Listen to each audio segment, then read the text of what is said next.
It's Remu, speaking slowly. It's Marissa, speaking slowly. Hey, is it true that Poland is angry with America? Yes, it is. Poland is furious after President Trump's remarks about Russia. What, is it really that bad? The whole of Europe is on edge, and the situation is getting serious. I never imagined it would become such a big deal. I wonder how it got to this point. This time, I'll explain the truth in an easy-to-understand way. So, take your time. Hey, Marissa, I heard on the news recently that a drone invaded Poland. What's going on? Oh, Remu, actually, something serious is happening. Multiple Russian-made drones have invaded Polish airspace. What? Multiple drones? And at the same time, Poland is a member state of the NATO. Isn't that really bad? You're right. Do you know about Article 5 of the NATO treaty? What was it called again? It's a rule for collective self-defense, which states that if a member state is attacked, the other member states will fight together. That means if Poland is attacked, the entire party, including the US, will come out. So this drone intrusion could be considered an actual attack? Yes, that's the important point. What's more, the drones used this time weren't just small ones. They were equipped with antennas to protect against electron beams and even additional fuel tanks. They're said to be high-performance, long-range models. Wow, that was clearly intentional. There's no way they could use the excuse that they entered by mistake. But Russia naturally claims that they simply entered by mistake due to a flight path error. And then, President Trump fell for Russia's excuse. Wait, President Trump said that the US is an ally of Poland, right? That's right, that's why his remarks were shocking. He told reporters that the drone intrusion might have been a mistake. Wow, it looks like Russia has it. That was exactly the problem. As a member of the Nazis, this is said to be the worst possible response. But Poland, of course, reacted to that immediately. Just an hour after the statement, Polish Foreign Minister Sikorski said this on X. No, that's not an apology. What? Seriously, he's going to be angry on social media for denying it. Of course. For Poland, this isn't just a drone incident. It's a violation of a national exam and a serious situation involving national security. And yet, if America were to call it a miscam, then of course their credibility would suffer. That's right. Furthermore, Poland has long had suspicions about America's relations with Thailand and Russia. This incident has brought those suspicions to the surface. But Marissa, drones are unmanned demons, right? Why are they such a big deal?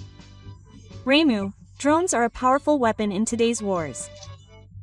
The type used this time is called a tactical drone, and it can also carry bombs. It's a configuration that can be used for surveillance and reconnaissance. So that's not reconnaissance anymore, but an actual attack, right? That's right. Furthermore, Poland has a supply route for supporting Ukraine. The drone invaded that area this time. Wow, it looks like they're clearly targeting us. So it's seen as part of a Russian military operation to sabotage aid to Ukraine. This isn't just a problem for Ukraine anymore. It could ignite the whole of Europe. That's exactly right. That's why Poland's anger exploded and the whole of Europe was forced to raise its alert level. And then President Trump said that it might happen. Of course Poland couldn't stay silent. And this statement prompted Poland to move away from the long-standing US Metropolitan diplomatic line. Isn't that even more dangerous? What's going to happen to Poland's unity? I understand the gist of the incident, but when and where did President Trump's statement come from? I want to know more about why Poland went to such lengths.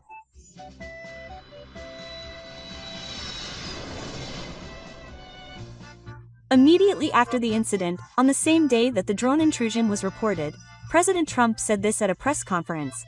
The drone intrusion may have been an apology. In other words, he used language that seemed to acknowledge the possibility that Russia was simply apologizing for the flight path. Oh, that's not an apology, but he's saying that there's a possibility that it's ambiguous on this side too. And that's what caused the stir. That's right. Normally, if Poland, an ally, were to be illegally intercepted in its airspace, it would clearly evacuate and take a position of accountability for any reason. However, this statement that it might be an apology has sparked voices asking whether it is defending Russia, which it is taking lightly. Has Poland responded to this? Anger is spreading. Minister of State for Defense Sikorski clearly denied it on social media, saying, "No, it is not wrong." He then criticized President Trump's remarks in an interview with the TV station X News, saying that if the United States really wants Ukraine to win, it should provide bolder military support. He even went so far as to say that it should strengthen cooperation on long-range missiles to protect its oil infrastructure. That's a pretty strong claim. Poland has been fairly cooperative with the United States up until now. That's right, Poland has accepted American capital and has continued infrastructure, economic development, and military cooperation for many years. It values its relationship with the United States and is a country that has relatively positively viewed American influence within the framework of the NATO treaty. So, why has it made such a bold statement this time? The key point is that this drone incident is directly related to the security of the United States. The fact that so many drones have been used without permission to enter Poland's airspace is not just a simple conflict between other countries, but an infringement on a level that makes you wonder if it has really reached this point. Furthermore, there was already a sense of unease about the Trump administration's vague policy towards Russia. There had been a gradual growing view in Poland that the US lacked the wherewithal or ability to completely contain Russia. This incident brought that to a head. It's not just Poland. Other Eastern European countries are also being affected. Yes, other Eastern European countries, especially the Baltic states, are feeling the threat from Russia on a daily basis. If Poland starts to change its mind and realizes that relying solely on the US cannot maintain its security, then that will be a change that will affect the entire strategy and balance of the country. I see. So this is how an alliance can be shaken by a single word. The choice of words and the timing of the statement were also important. President Trump tried to avoid defining it as an attack by using the ambiguous expression that it might be a mistake. This overlapped with Russian propaganda and was interpreted as him speaking on behalf of the Russian side. Poland, on the other hand, did not tolerate ambiguous definitions. If it's an attack, it's an attack. If it's an intrusion, it's an intrusion. He strongly asserted his position that if this were not acknowledged, the very foundation of security would be shaken. So, what we can say from what we've discussed so far is the drone umpire incident, the ambiguity caused by President Trump's remarks, and Poland's historical backlash. That's right. And this trend formed the basis for Fuji's response. And that response was the launch of Operation Eastern Alert. Marissa, the name Operation Eastern Alert suddenly came up, but what exactly is it? It's primarily intended to strengthen the defense of Eastern Europe by strengthening the system to prepare for threats on both the ground and in the air. In response to the drone intrusion incident in Poland, NATO quickly strengthened its eastern vigilance. What is the scope and which countries are specifically involved? The main focus is Poland and the Baltic states. This is because this region is the front line for drone and missile reconnaissance activities from Russia and its proxies. There are multiple countries involved, including Germany, France, and the United Kingdom, which are providing rapid response forces. Furthermore, the Northern Kingdom and parts of the Central Kingdom have also expressed support. What exactly is included? Most of the details, such as troop deployment and missile defense, are not disclosed, but there are a few key points that have been made clear.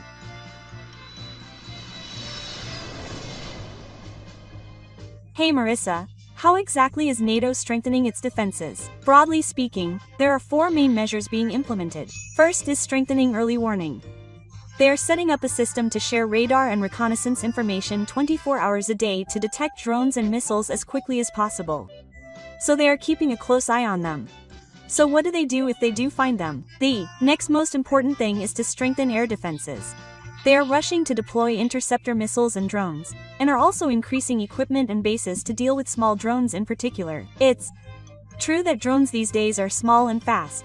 So, when it comes to ground measures, the immediate readiness of ground forces is also important.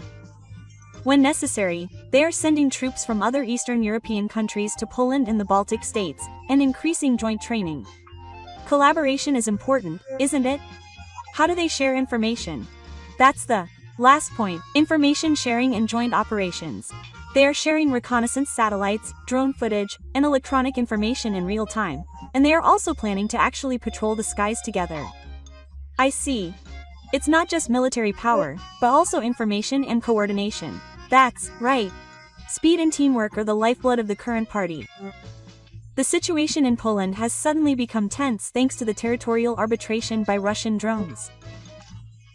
Up until now, Poland had strong ties with the US and basically didn't oppose it. I see. It's exactly like Japan's position. Yes, Poland has grown economically with financial and military support from the US and had a strong alliance. But this time, the circumstances are different. President Trump made a statement that the drones that invaded Polish airspace might have been a mistake. Furthermore, they have harshly criticized President Trump and are calling for increased support for Ukraine. Haven't they been holding back on being so strict up until now? That's right. But this time, national security is being directly affected. They are once again calling on the US to take responsibility for national security based on the Budapest Memorandum. President Trump's ambiguous attitude is being seen as a betrayal. But I hope relations don't get any worse. Well, that's true. But Na is moving quickly.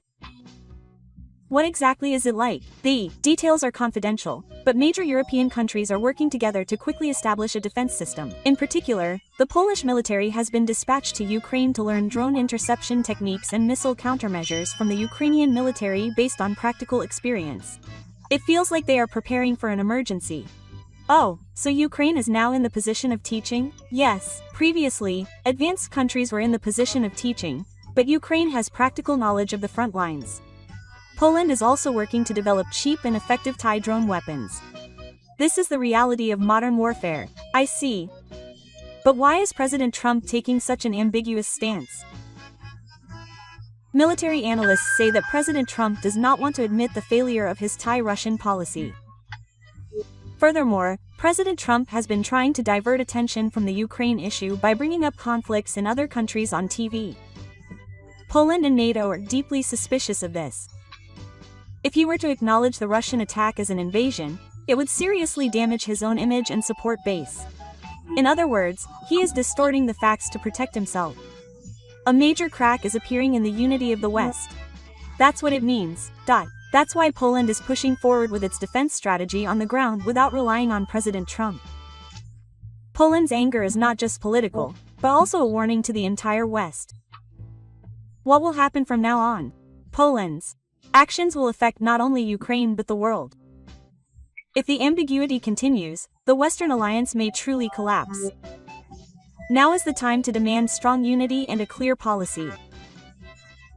International situations are really not easy to deal with.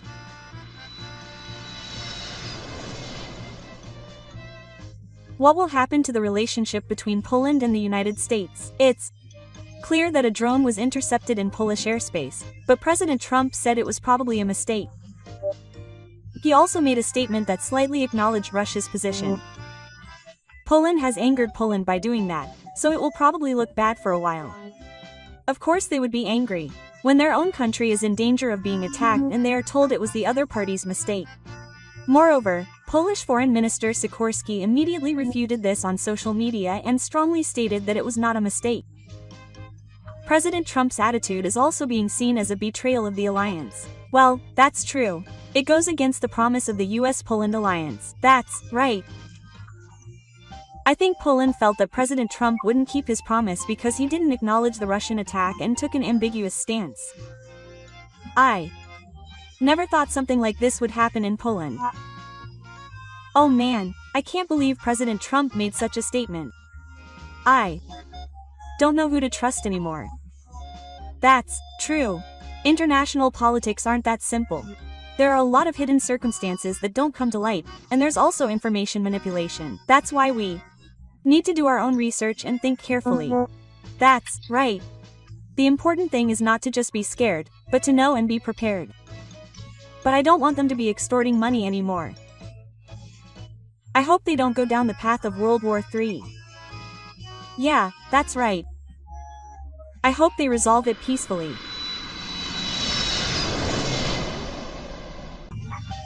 It seems that there was a big development in the Russia-Ukraine war in September. Oh, and shocking footage from the Donetsk-Kololo area of Ukraine was released just the other day. I wonder what that footage was about. Simply put, the Russian military suffered massive casualties. Analysts have described the situation as the road of the dead. Does that mean it was one of the biggest defeats the Russian military has suffered in recent years? That's right. The footage also showed around 60 bodies of Russian soldiers lying on the road. Seriously? It seems like something terrible happened at Polo Inn. By the way, the footage of around 60 bodies of Russian soldiers lying on the road is just a part of the whole story, and similar situations are occurring on several other roads. So the overall damage is even more serious. What on earth caused so many Russian soldiers to be killed at once? In a word, it's because they committed suicide. I still can't quite see the whole picture. Let me explain it one by one. The key point is that many of the bodies are concentrated on the road. Now that you mention it, you said earlier that there were dozens of bodies of Russian soldiers lying on various roads. Are these the ones that the Ukrainian military carried and lined up? No way. They just killed them and left them there. Does that mean that during the fighting in the Russian peace park, they were all destroyed one after another as a result of the Russians breaking through a single open road, leaving a huge number of corpses lined up on the road? That's why they're said to have committed suicide. I see. Was there some reason for this? Was it difficult to operate stealthily due to the terrain? No, that's not the case. There were vast fields on both sides of the road where the large number of corpses lined up, and the terrain made it perfectly possible to operate stealthily. So why did the Russian soldiers choose a road with high urban areas to fight their way through? I have no idea. To summarize what we've discussed so far, the Russian military chose a road that was right next to where they could have hidden themselves, and as a result, they suffered a large number of casualties. I see. Is it possible that there was some deeper motive on the Russian side that just didn't work out? Many experts have also considered this move, but no matter how much they read into it, it seems that they still can't figure out what it means. Ultimately, it's just another suicide. Walking through the weeds is like this, but walking on the road is like dying. Soldiers moving on asphalt and gravel roads with high fatality rates are nothing more than easy targets for Ukrainian military drones and surveillance equipment, and the analysis has been severely criticized. So it's not like this is a strategy that seems useless at first glance but actually has a real ulterior motive. The way they were walking down a single road as if they were being manipulated and losing their lives one after another is the only way I can think of it other than tactical suicide. What on earth is happening in the Russian military right now? It's really a mystery. This time, the incident in the Polo area was different from a suicide mission to a target like a kamikaze attack unit, and I couldn't understand it at all. It's true that they didn't say they were going to damage the enemy even at the cost of their own lives, but they just walked along a dangerous route with a man and ended up being shot down. That's exactly what you said. Furthermore, the route they entered was a zone where the Ukrainian side had already figured out the firing coordinates. In other words, they walked peacefully along a road where the Ukrainian side had complete control over the airspace drones. Furthermore, there are no vehicles or fire support visible in the released footage. There are suddenly so many things to point out that it's becoming even more confusing. The point is that the Russian army walked along the road controlled by the Ukrainian side without any equipment, even though there were hiding places on both sides. That's what it comes down to. And a large number of soldiers just went on to their target. The more information I gather, the less I understand the intentions of the Russian army's actions. This is because they can't even come up with basic tactics. Is it also because the Russian army only has inexperienced commanders left? There's no doubt that there are elements like that. I've explained many times that the army walked openly along the road at the time, but to be more specific, it's believed that they deployed small groups of 2 to 3 people one after another. But the fact that there were so many casualties in such an operation suggests that once one group was completely annihilated, the next group would charge back along the same route. Wait, this isn't that kind of game. It's exactly as you pointed out. In shooting games, there is a tactic called the infinite respawn strategy, where soldiers continue to rush in from the point where the character respawns, and what Russia is doing now is similar to that. But that's only possible because the characters in the game have infinite lives. There's no doubt about it. It can be said that this strategy has no purpose, no effect, and no sense of ethics. Did the current Russian commanders really think that this strategy would work? It's possible that this method was based on the squad tactics that the Russian military is proud of. Well, in reality, each unit is being wiped out mechanically and in no particular order. I see. But isn't it also amazing that the Ukrainian military itself responded without overlooking Russia's complacent new army, which is why so many soldiers were killed? You've noticed something good. The Ukrainian troops stationed in Poroshenko are the best of the best, such as the OK and the 3rd Training Brigade. Well, then there's no way the Ukrainian side could win. Yes. And those soldiers are skilled in using the latest electronic beams, including drones. So the fighting between Ukraine and Russia in Poroshenko was done without the latest AVS and equipment? That's right. By the way, Russia's terrible tactics are at a level that even local Ukrainian soldiers can't stand, and Russian commanders have no idea other than to overwhelm with numbers. They even went so far as to say that the fact that they are using such foolhardy tactics to charge is proof that they don't see soldiers as human beings. On the other hand, listening to these stories, it seems that the Ukrainian military has a strong belief that they will never be defeated by old people. In fact, local Ukrainian soldiers asserted that even if Russia deployed 100,000 troops, they would not be able to defeat the old people. Well, the Ukrainian military has actually shown a willingness to live up to that statement. It seems that the collapse of the Russian military has entered the next stage. Does that mean that the Russian military will continue to repeat operations like this one, which are meaningless, have no purpose, and only result in mass casualties? That is highly likely because there are often announcements within the Russian military that anyone who disobeys orders will be executed, and there have been reports of officers directly threatening their subordinates. In other words, they have no choice but to follow the operations devised by inexperienced commanders. The Russian army is now surrounded by a situation where they have to follow a plan without any purpose, and therefore have to decide what ifs. It's a terrible situation. No, it's not easy, but why don't the Russian soldiers stand up and refuse or resist the plan? That's exactly what we're talking about today. It's obvious that a plan to just go straight down a road with lanes is completely wrong and impossible. I understand what you're saying. There's actually another reason why soldiers obediently follow a plan that will definitely cost them their lives, in addition to the condition that anyone who doesn't follow orders will be killed. What is it? It's simply the lack of thinking on the part of the Russian soldiers. So they can't think of anything? To put it bluntly, that's what it means. Even with the polo sword, you mentioned that there were fields on both sides of the road where they could hide. They could have protected themselves from enemy attacks by taking a step to the left or right, but they can't even think of doing that. Now that you mention it, I wonder if this is related to the fact that they've been mentally pushed to the limit during the protracted war? That's part of it, but it's also probably because the Russian army has a military culture that doesn't require them to think ahead. So the idea of just doing things without thinking and in silence has been ingrained in the military since ancient times. That's right, just following orders, asking no questions, and considering options, and just moving forward. That's the ideal image of a Russian soldier.